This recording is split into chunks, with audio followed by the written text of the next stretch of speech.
On July 27th, lawmakers in the Jordanian capital of Amman met to debate a new cybercrime bill that had been brought before Parliament. 6 hours of heated debate ensued. The government insisted that it was needed to protect the country's citizens as they used the internet, while others feared how the broad nature of the law would be used. Member of Parliament Salah Al-Mutti spoke to reporters outside the Parliament building. I said under the Parliament dome that this is not acceptable and this will affect our security, stability and sovereignty. All the Jordanian people will be jailed. Jordan will turn into a big jail. In spite of the protests inside the chamber, it passed, with a majority of MPs voting for the bill. This prompted protests outside the chamber, with Jordanians urging King Abdullah II of Jordan not to sign the bill into law. The king did not heed their calls and ratified the bill on August 12th. With this, human rights organisations from around the world sounded the alarm about what the bill could mean for Jordan and basic rights and freedoms in the country. This week on the New Arab Voice, what's in Jordan's new cybercrime bill? How will it impact Jordanians? And what does it mean for democratic hopes in the country? My name is Hugo Goodridge, and you're listening to the New Arab Voice.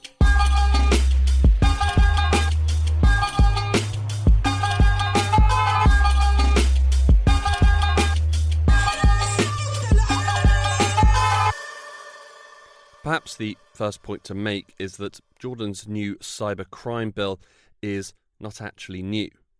It's a revision of an existing law that has been on the books since 2015. Now, the purpose of the bill, according to the Jordanian legislator, is to respond to the rapidly changing and new emerging cyber crimes. This is Marwa Fatafta. Marwa is a digital rights advocate and works as the MENA Policy and Advocacy Manager at Access Now, a global digital rights organisation. And hence, they got rid of the old and have this new law in place, protect critical infrastructure, to also protect people and their rights from harassment, blackmail, fraud, incitement to violence, hate speech, and the like. They also want to regulate their relationship with social media companies. These aren't terrible ambitions. Jordanians, like all internet users, have the right to be protected from criminal elements. But it is the ambiguous phrasing of the bill that has left so many people worried.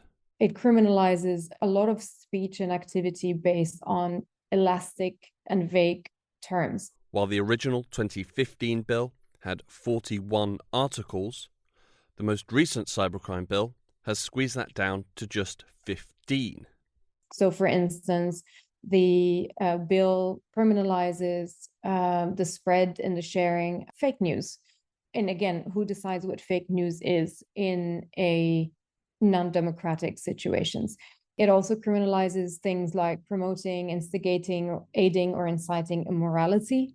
And that immorality also raises a big question of who decides what's moral and what is not. It should be obvious that this is a dangerous flaw in the bill. The vague nature of the wording in the bill provides the Jordanian authorities a vast scope to prosecute those they believe are offenders. It also allows the authorities to be constantly shifting the goalposts. From day to day and even case to case, the law can be twisted to fit whatever is required by the authorities. The new law can also be used to protect individuals from scrutiny and criticism. There are vague terms around online assassination of personalities. So imagine if you are a journalist and you want to write about a corrupt politician or a corrupt businessman. Under this new cybercrime bill, you can be accused of assassinating someone's personality or defaming them based on this very broad terminology.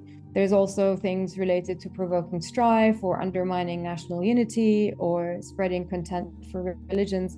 All these vague terms allow the authorities to interpret people's speech and prosecute them as they see fit or as they want. There is a genuine fear among human rights defenders that the vague terminology in the bill and the threat of prosecution will create an atmosphere of self-censorship online in Jordan. So, for example, under Article 24 of the law, anyone who publishes the names or pictures of law enforcement officials online or any news about them without prior authorization can face a minimum prison sentence of 3 months and a huge fine ranging between 5,000 Jordanian dinars up to 25,000 Jordanian dinars. And these are very disproportionate sanctions.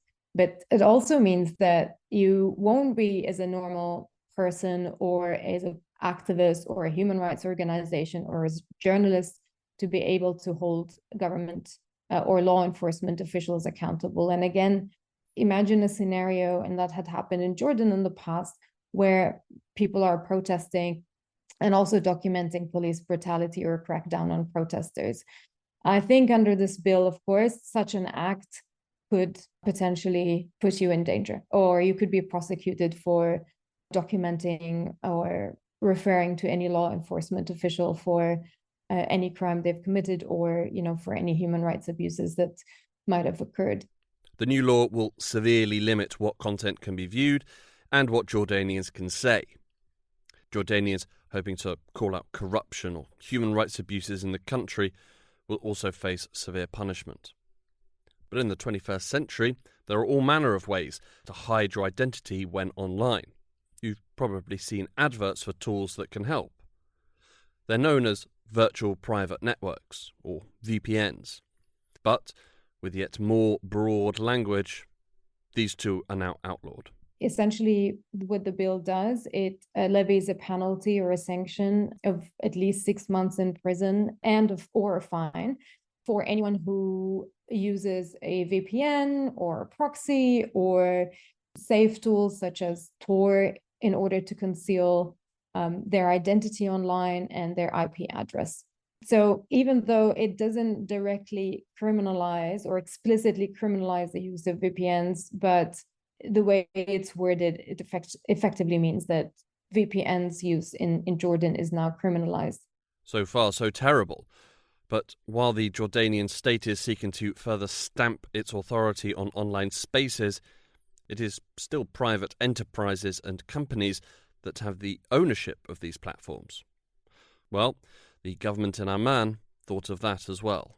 Now, under the current bill, once it goes into effect, the law requires social media companies that have more than 100,000 subscribers or followers in Jordan to have offices in the country and to respond to requests and orders made by judicial authorities and government officials. What does that mean? It simply means that the government wants the companies to respond to requests for content removal, so censorship, or to pass the personal information of users. So think about anonymous users or people who share information and the government is interested to know who stands behind that account, who runs it, who is the person behind the anonymous name on Facebook or any of those social media platforms. With a physical presence in the country, it's much easier for the state to impose itself on foreign companies. And if these companies choose not to cooperate with the state's demands, then there are provisions for that as well. If the companies don't comply with those requests, they face a number of sanctions. So within 6 months, if you don't respond to the government request, you'll be banned from advertising, which is one of the main profit revenues for those companies. And then if you still don't comply, you'll be gradually throttled. So your bandwidth is restricted by 25%, all the way up to 75%. So effectively, it will not be usable. Jordan is not the first country to enact such a policy. Turkey, also not unfamiliar with authoritarian trends, implemented a similar policy in 2020. Saudi Arabia, the UAE, and Bahrain are also notorious for their draconian cybercrime laws. I mean, from a civil society perspective, one is hoping that the companies will say no, because again, we know what the outcome of such provisions are. So if companies open offices or have local representatives or legal presence in the country, it means that they essentially have to comply with national laws. Right now, the ecosystem or the relationship between let's say, the Jordanian government and the platforms are, the Jordanian government can issue judicial orders, let's say, to a company like Meta and say, look, this content is illegal in my country according to this law, therefore you have to take it down.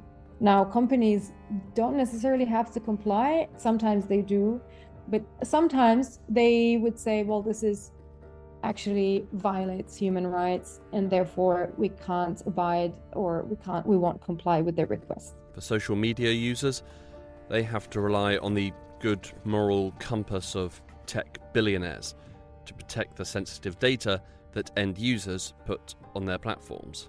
An important point here to emphasize is that some platforms are different than others. I mean, if you look at platform like X under the leadership of Musk, I don't think that they would necessarily, for instance, resist, or try to make a stand against the Jordanian authorities. Which Twitter has done in the past. They have taken stands in India, in Nigeria, but under Musk's leadership, we know that compliance rate with government requests have increased. So I don't think, for example, X will necessarily be one that would stand up and defend the Jordanians' rights to freedom of expression and privacy online. So it remains to be seen, but I really, really hope that companies will weigh what the cons and pros are here and take a stand not to comply with the law once it comes into effect. Everyone has the right to online privacy. No one should have to worry about whether the government is watching everything they do. But in conservative societies like Jordan, online privacy and anonymity is vital. And with this new bill, human rights organisations are warning that it will be those who are most in need of online anonymity that will be most impacted. So if we look at the law in what criminalizes in terms of speech, there are clauses or articles that, as I mentioned before, criminalize the promotion, instigation, aiding, or inciting immorality. And here we pause and think about, what does society and also the government see as acts of immorality?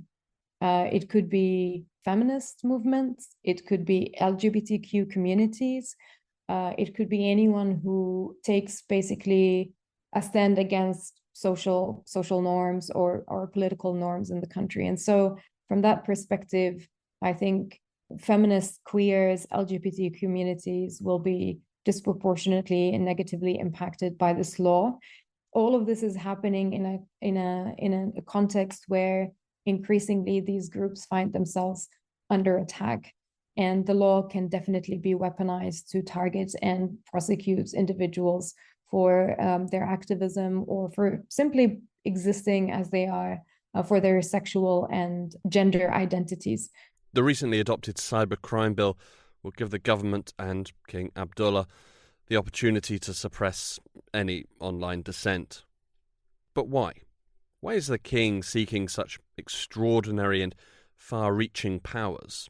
From my point of view, he expresses many times that his concerns about the stability of the country, about the stability of his authorities in the country. And the recent constitutional amendments enhances his power. This is Jamal Al-Tahat. Jamal is a senior consultant at Democracy for the Arab World Now, or Dawn. He has spent decades advocating for democratization in Jordan. All of these steps raise the question about whether he is thinking of genuine challenges to his authorities and to his power, or he just wants to enhance his power to transform the style of state in Jordan from being a semi-constitutional monarchy before to become like a Gulfian area or Gulfian countries now.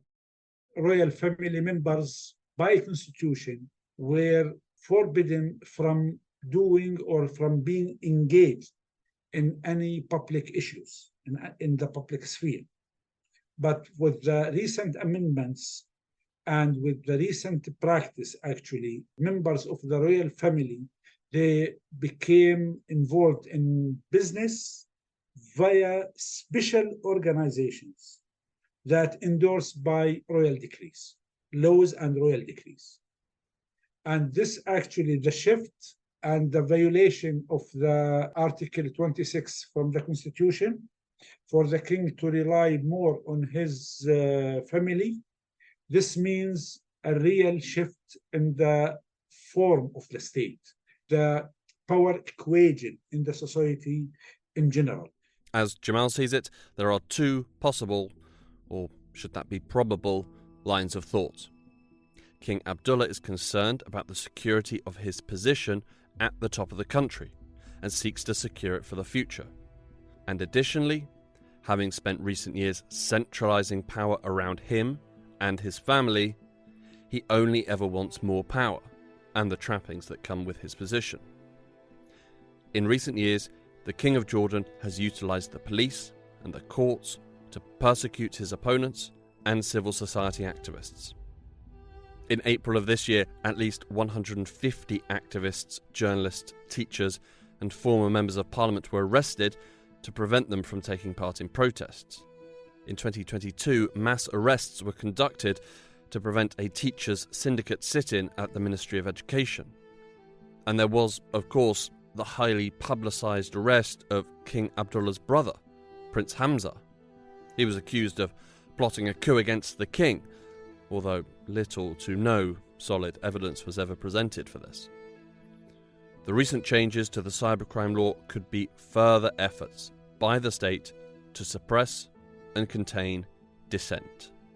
The king would seek to suppress and contain dissent to ensure that him and his family can continue to reap the royal paychecks. Recent leaks like the Pandora Papers have revealed that the king has vast piles of wealth hidden offshore.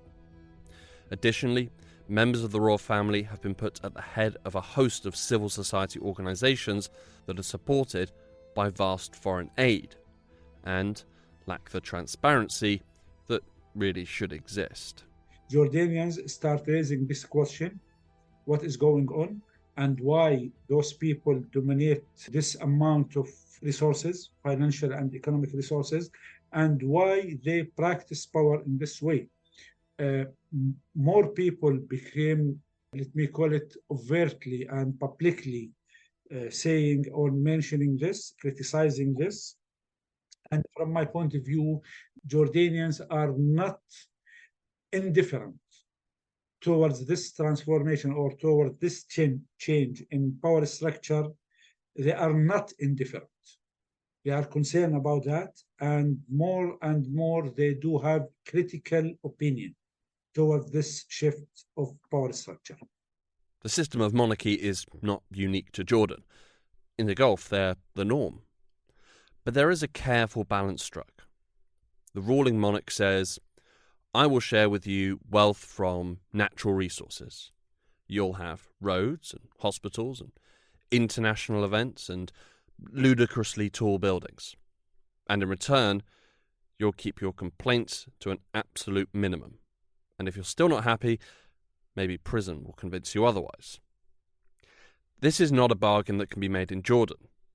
The king does not have the natural resources of the Gulf, which can placate a populace. In the past, the Jordanian royal family has presented itself as the shining beacon, leading a nation.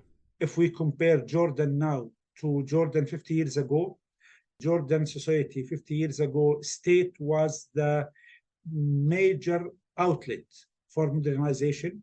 State was the symbol and the leading efforts for modernization at that time. And it was the way to modernize the society. At that time, we are talking about illiteracy rate more than 40 or 50%, and there is sort of collusion toward what we can call it king's behavior in the country, as far as people feels that the state and the king facilitate and serve modernization process in the society.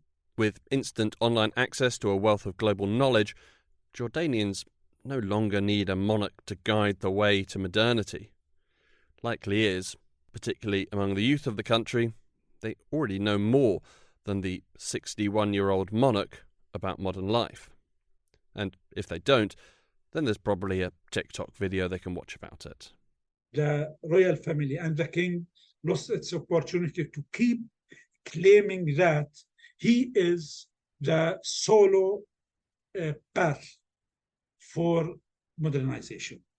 This is one thing. The second thing is media or communication revolution ends the monopoly of media by the state. Now Jordanians exposed to messages from all over the world, and also there is no sort of monopoly over social media and the declining of the impact of mass media. All of these together as factors, I think, changing the dynamic or the relation between the society, the Jordanians, and the rule. The desire of the Jordanian royal family to maintain a sense of control in the country was recently exemplified with the case of Al-Hudud. When we started it, me and my two other partners, we were hoping. We were activists at the time. We went out we were on some of the few that went out in the streets in Jordan. It was incredibly depressing how that all fell apart very quickly. This is Issam Arakat, the director of Al-Hudud. I sat down for a chat with him on a stiflingly hot day in East London. A couple of years after that, we're like, it's like there's nothing much that's being said. Nothing is actually expressing what people are thinking. There's no real media. There's just at the time there was just Hibr. There isn't much that's sort of like saying what's going on in people's minds. Luckily, we were also both the three of us were also creatives, so we were screenwriters and writers and just sort of doing things in that field, and we felt sort of suppressed by both sides. The freedom of expression side of saying what we have to say, what we wanted to say throughout what was happening 2011 and post that.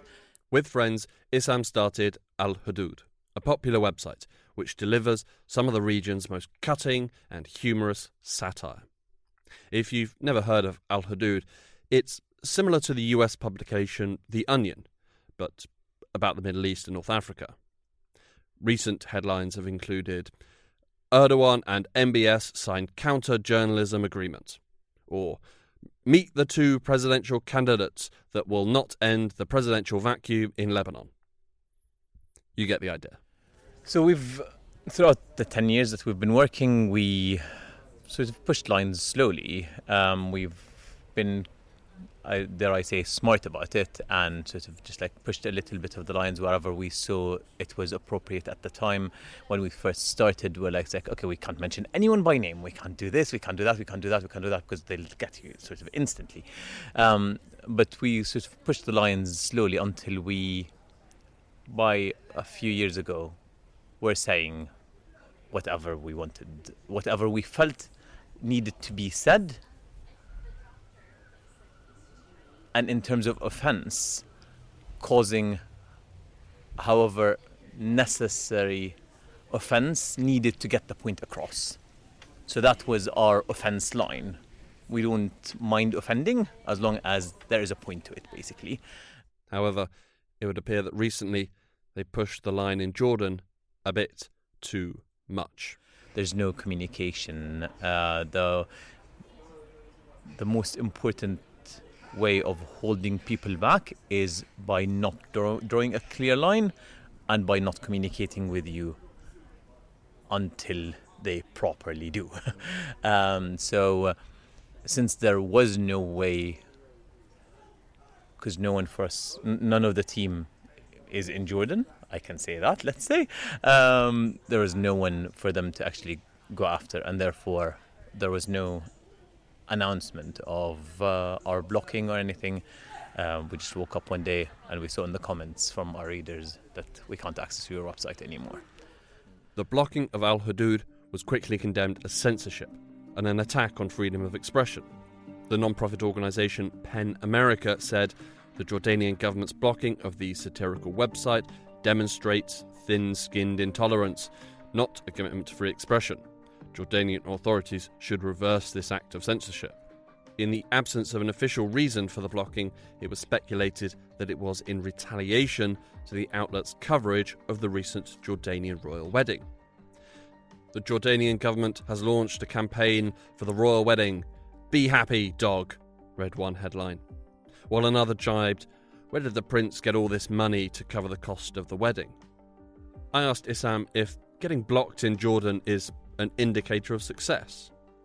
I think we probably had a chip on our shoulder that we haven't been blocked in more countries so far. I think whenever we talk to anyone, whenever we meet anyone, and then it's like, how do you say everything that you want to say as blatantly as that?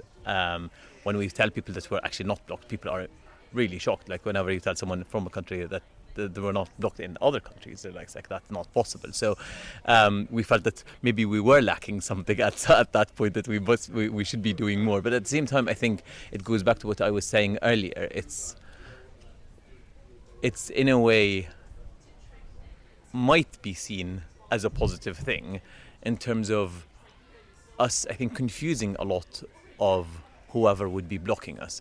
Because while we criticize Saudi's human rights record, we are very much after the Iranian, the Turkish, and the Qatari. So, in that regard,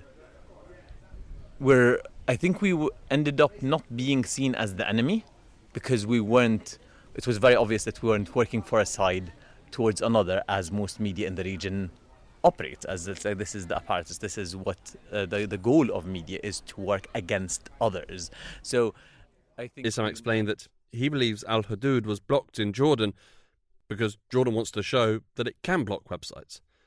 Think of it as authoritarian flexing.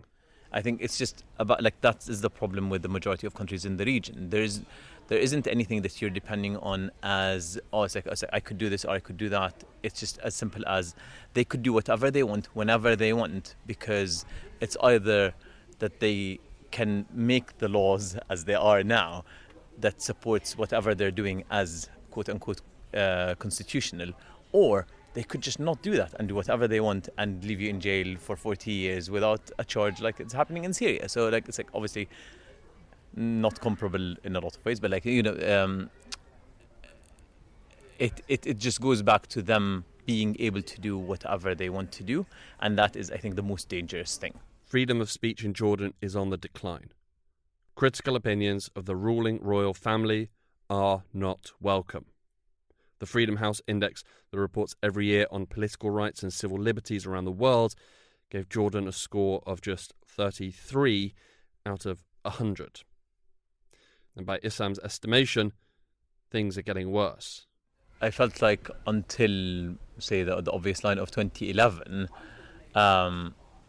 things were stable. Like, it's a flat line of stable, you can't say much. I remember very clearly throughout growing up and until probably around then, if you want to say something about the king, you'd whisper it in your own house to your own parents, just in case. And then it's like, and it was funny because like it's just like looking at it now feels like it's insane that we were doing that, because like we're not in North Korea, you know. But the general feeling was just like you just don't know because they are everywhere. So no one did anything at all at the time. So post that, there was a slow. Obviously, it's like in the beginning there, it felt like there something that could be done. There was like a dialogue of some sort with the government, and then as things re-stabilized for the government and it got more stable and opposition was less prevalent, they just got more hold of everything. So probably got better between 2011 and 2016. From 2016 till today, I think it's gone on a direct downhill reminiscent of pre-2011, but also almost worse in terms of it being more explicit. No one was doing anything then. Now people are doing something and things are happening to them. But even though Al Hudud is no longer available in Jordan, Issam and his colleagues have no plans to stop. I mean, it's like normally one speaks about, just saying that the emperor has no clothes, right? And that's a sort of a big thing that we saw ourselves as over the years. But I think the emperor has no clothes, but the emperor knows that. Emperor is shameless and says, yes, I do, and will continue to do that. And I think in that way, we're not able to do as much. It's more about encapsulating. I think good satire can encapsulate the problem and a clear perspective on how it should be seen. And I think this is the most powerful thing that we can be doing, is being able to reach people en masse, communicate with them in a language that's familiar and understandable, but also help them frame how they should see what's ahead of them. Jordan can often fly under the radar of events happening in the Middle East. They don't have vast sums of wealth. They haven't recently seen brutal and bloody conflict in their country. And they're not fighting an existential struggle with another nation. But for a while now, the country has been moving. Bit by bit, law by law. The recent cybercrime bill should stand out to the rest of the world as a clear indicator of the path that King Abdullah has been taking the country down, and where it is heading in the future. Final words to Jamal Al-Tahat. It's very clear that Jordanian has become an authoritarian state. It was before semi-authoritarian state, but over the last 5 years, Freedom House report, as per the Freedom House Index, it is an authoritarian. It's not sliding towards authoritarian state. It is authoritarian state. However, the model of this autocracy is to be less bloody, but people are excluded from job opportunities because of their opinion. People are suppressed because of their political opinion and being deprived from their basic rights. And this is a common practice in the country over years. It's not new. The question is, from my point of view, can we get Jordan back to become a democratic country with the cooperation of the king? From my point of view, this is the big question we need to answer from now on. Are you hopeful? No, not at all.